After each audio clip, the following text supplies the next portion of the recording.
Hello everybody, my name is Haderaxe, and today I am bringing you probably the strongest build that I've ever seen inside of a Borderlands game. It is because of Vex's Bleed, which I will elaborate on shortly. We are not using summons for this build, and it revolves entirely around Vex's green and blue trees, while our action skill is Incarnate. I will have timestamps in the description, but one thing I want to mention is that Bleed will inevitably get nerfed. This build will still be viable post-nerf, and if I need to change some things to get it viable again, I will post an updated build to the channel. As you can see, we are deleting, and I have never said that word as literally as I am right now, every single boss we come across. This is a warning. You should not use this when playing co-op, because it is just too strong, and you will actually just ruin the experience for your friends, since they will not get to participate in boss fights. The gameplay loop is just shooting an enemy and watching them die. Pretty crazy, right? But seriously, that's all it is. You just shoot an enemy and they die. It's pretty nuts. So let's talk about progression first. Okay, so as far as skills go, when you first start out, you don't want to have the same looking build as we have right here, because a lot of things are going to change as you get going. You're not going to need to respec unless you spec out of certain things that we're doing, and that could be dependent on your situation.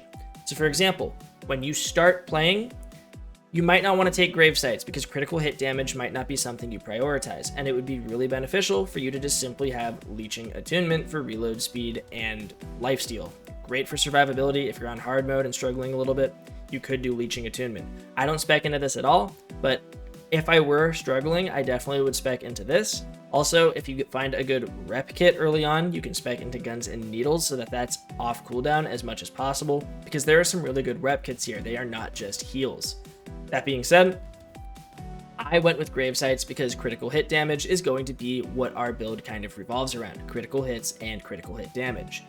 So we end up taking grave sites here, and then the star of the show for the entire build is Bloodletter. This is what you want to take second, and you want to put 5 mods in it immediately. This makes it so that anytime you get a critical hit with your gun or skill, you have a chance to apply a Bleed, which is a kinetic status effect, new to the series here, and I'm pretty sure Bleed is exclusive to Vex. I could be wrong about that, but I haven't seen Bleed anywhere else other than on Vex. There may be kinetic status damage over time. For example, in the blue tree, we have curse damage. That's not the same as Bleed though.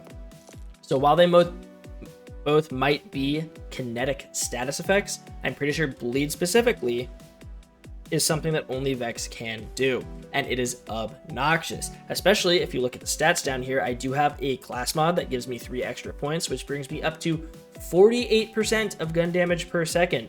You know, keep in mind, Jacob's weapons exist, and those are high damage weapons, but we'll get into that later.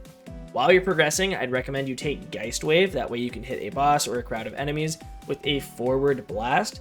The damage itself is not what you're picking it for, it's more so for the enemy damage taken that you're picking it for. It does 30% more damage to any enemy hit by Geist Wave. So this is what I ended up taking. It's very good.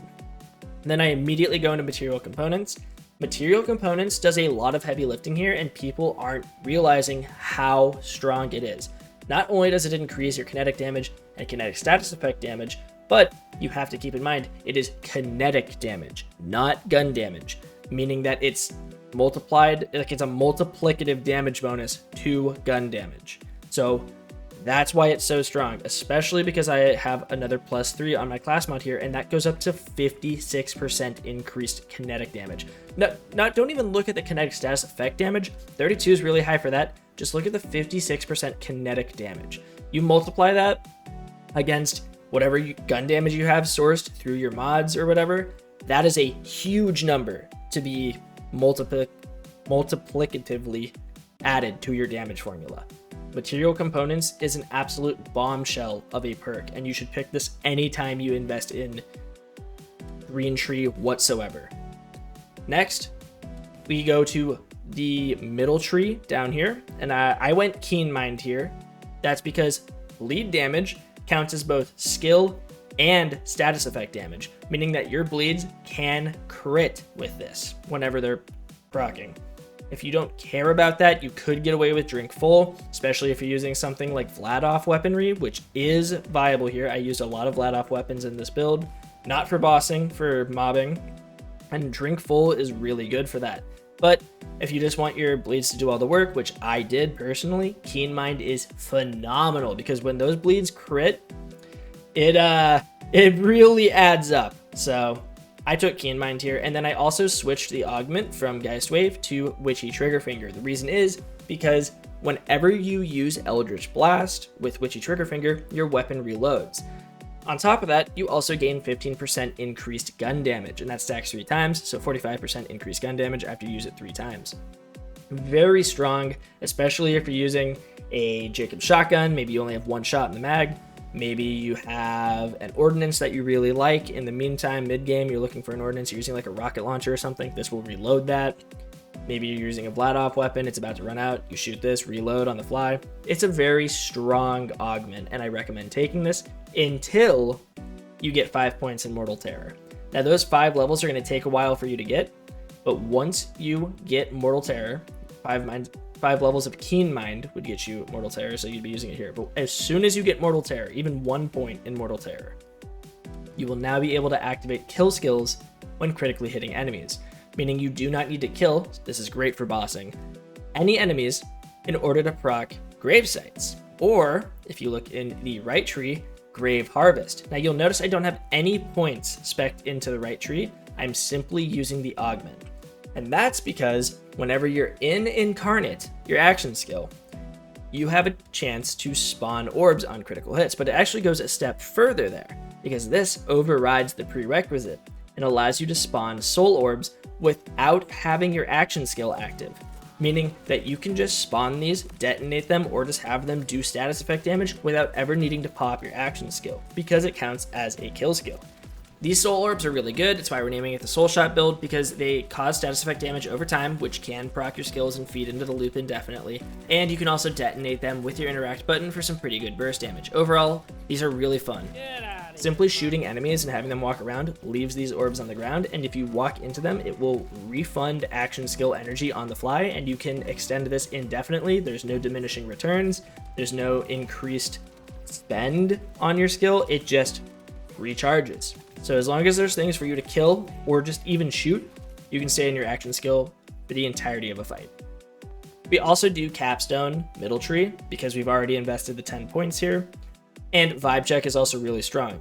It allows you to get Eldritch Blast up a lot faster because your gun damage is doubled when it, or not your gun damage is doubled, but your gun damage contributes to the cooldown of Eldritch Blast, double what it used to before Vibe Check. Very strong, not to mention it also ricochets.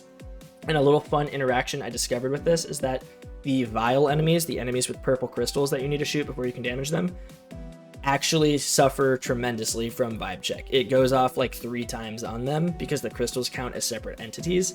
So if you don't have a Tord weapon or an explosive weapon or something to deal with those, Vibe Check does a really good job at dealing with the crystals. Then, once you're done with Green Tree entirely, I would not move on to Blue until your Green Tree is done, we can jump on over to Blue Tree. Now, you don't have to build your first row like I did. I would really recommend taking Cold Iron initially because it gives you increased gun damage. Gun damage is great. It's not kinetic damage. It will apply itself multiplicatively to your kinetic damage. This is very nice. Then I would take Portents of Suffering because increased status effect damage increases your bleed as well. Very strong. Next, I would skip this row entirely. What you do with your 5 points is up to you. I personally put it into Idle Hands for the increased reload speed, and I put it into Sanguine Friends for survivability. Sanguine Fiends for the survivability, because I was struggling a bit with that. If you are not struggling with that, I would recommend putting some points into Grave Assault just for faster fire rate. This is great if you're using something like Vladoff weapons because they are really strong. Then you definitely want to go into Left Tree because Prismatic Ichor is extremely strong. You apply a status effect, it's guaranteed whenever you apply a status effect. So apply bleed, you apply another status effect. Now it does have a cooldown of 2 seconds. The real kicker is that you could do 150% of the initial status effect, meaning the one that you apply through Prismatic Ichor is stronger than the initial. Absurd damage comes from this. And then to top it all off, you want to go Keen Suffering. This is because your status effects can now critically hit. And this will also reproc itself because when you have Mortal Terror, all your critical hits will contribute to activating your kill skills. It is absurdly strong, just an obnoxiously strong build, and bleed will definitely be getting nerfed. Be ready for that, but this build will work whenever bleed gets nerfed. In fact, bleed is stealing the show from Prismatic Ichor and Keen Suffering. So when it does get nerfed, these two are really going to be able to shine and show you just how much they can really do. Before we go into weapons, I'm just going to go over bleed real quick because this is why it's going to get nerfed. It can go infinitely. As long as you get lucky and it hits that percent to proc itself, which it will have multiple chances at proccing itself before it expires, you will be able to proc this forever. And the damage just keeps scaling with itself because as the number gets higher, it obviously makes itself higher whenever it procs again. So it just goes and goes and goes. We're hitting the energy limit here. You can see the status effects kind of proc in whenever Prismatic Ichor activates, whenever the damage numbers get a color. We're just doing all kinds of crazy stuff to the game right now. In fact, check this clip out. Here, I can slow it down if you want to see it, TJ. If you want to see it in action, I'll slow it down for you. We'll shoot him one time and see what happens. Throw the knife to get guaranteed crits. Shoot him once.